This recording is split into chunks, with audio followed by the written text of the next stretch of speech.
മതി. ഓ ധാരാളം.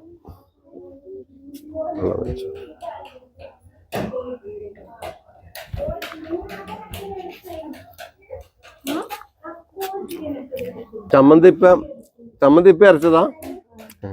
അത് അടിപൊളി ചമ്മന്തി കേട്ടോ. അപ്പൊ ഒരു ഉരുള അരട്ടാം. നല്ല രുചിയുള്ള ചമ്മന്തിയാ.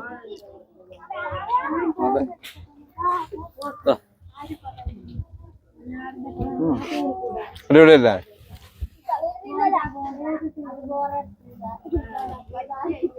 അപ്പൂസ് അവിടെ പോയി.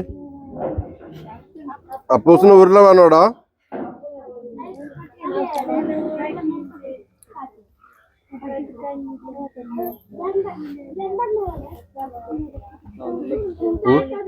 അപ്പൂസ് ഉരുള വേണോ? വാടാ. ഇന്ന് അഖിലെത്തുമെന്ന് ഞാൻ പ്രതീക്ഷിച്ചതില്ല കേട്ടോ. അപ്പൂസെ അഖിലിനെ എടുത്തോ, കുടുംബത്തെ എടുത്തോ അപ്പൂസെ? ആണോ? അഖിലാണ് നിങ്ങൾ ഇവിടെ എത്തിച്ചു കേട്ടോ എന്നെ.